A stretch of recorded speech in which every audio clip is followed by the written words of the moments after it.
আমাদের জাতীয় নাগরিক পার্টির মুখ্য সমন্বয়ক নাসিরউদ্দিন পাটোয়ারি কিন্তু সেদিন নির্বাচন কমিশনে গিয়ে বলেছেন যে শাপলা প্রতীক না দেবার কোনো আইনগত যুক্তি তারা নির্বাচন কমিশন আমাদেরকে দেখাতে পারেনি।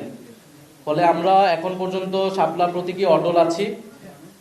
নির্বাচন কমিশন আনুষ্ঠানিকভাবে এই বিষয়ে সিদ্ধান্ত নিলে আমরা আমাদের চূড়ান্ত প্রতিক্রিয়া জানাবো। দ্বিতীয়ত হচ্ছে গণ অধিকার পরিষদের সাথে যেটা সংযুক্তির বিষয়টা, সেটা আমরা বলেছি সেটা আলোচনার পর্যায়ে রয়েছে। সে বিষয়ে কোনো সিদ্ধান্ত হলে আমরা আনুষ্ঠানিকভাবে আপনাদেরকে জানাবো। আর মির্জা ফখরুল ইসলাম আলমগীরের বক্তব্যের প্রেক্ষিতে আমি এই মুহূর্তে কোনো প্রতিক্রিয়া দিতে চাই না। যেটা আমি আমার বক্তব্য শেষে বলেছি, যদি আওয়ামী লীগকে পুনর্বাসন করার রাজনীতি এখন বিএনপি গ্রহণ করে থাকে, তাহলে সেই রাজনীতি বিএনপির জন্য কাল হয়ে দাঁড়াবে। ফলে আমরা বলবো যে বিএনপিকে আমরা গণ অভ্যুত্থানের অংশীদার মনে করি, আমাদের ফ্যাসিবাদ বিরোধী লড়াইয়ের অংশীদার মনে করি। বিএনপি যাতে ভুল রাজনীতি না করে সেজন্য বিএনপির প্রতি আমাদের আহ্বান থাকবে।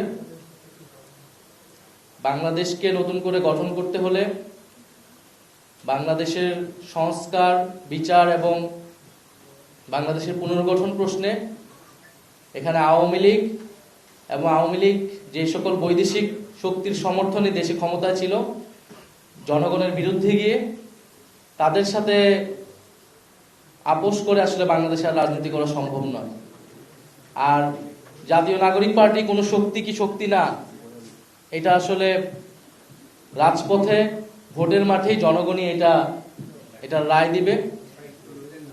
আমরা দেখতে পাচ্ছি যে জাতীয় নাগরিক পার্টি যাতে নতুন শক্তি হিসেবে আবির্ভূত হতে না পারে, সেই জন্য কিন্তু চতুর্মুখী আক্রমণের শিকার আমরা হচ্ছি, গত 1 বছর ধরেই হচ্ছি।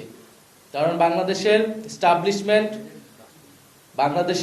যারা বাংলাদেশকে নতুন করে পুনর্গঠন করতে চায় না, যারা পুরনো ক্ষমতা কাঠামোকেই রাখতে চায়, এটা শুধু আওয়ামী লীগ না, আওয়ামী লীগের বাইরেও বিভিন্ন শক্তি, তারা কিন্তু চায় না যে তরুণদের একটি শক্তির উত্থান ঘটুক, জাতীয় নাগরিক পার্টির উত্থান ঘটুক। ফলে গত 16 বছর ফ্যাসিবাদ বিরোধী লড়াই যারা করেছেন, নির্যাতিত হয়েছেন, তাদের প্রতি আমাদের সমবেদনা রয়েছে, সহমর্মিতা রয়েছে, কিন্তু তাদের নেতৃত্বে গণ অভ্যুত্থান হয় নাই। তারা বারবার আহ্বান করার পরেও কিন্তু জনতা রাজপথে নেমে আসেনি। ফলে জনগণ কাদের কথায় নেমে আসবে, জনগণ কাদেরকে সমর্থন করবে, এটা আসলে আমরা ভোটের মাঠে এবং রাজপথে আমরা বুঝতে পারবো। ফলে বিএনপির প্রতি আমাদের আহ্বান থাকবে আওয়ামী পুনর্বাসনের রাজনীতি থেকে সরে এসে বাংলাদেশ পুনর্গঠনের রাজনীতিতে শরিক হতে। তরুণদের সমর্থন তাহলে তারা পাবে।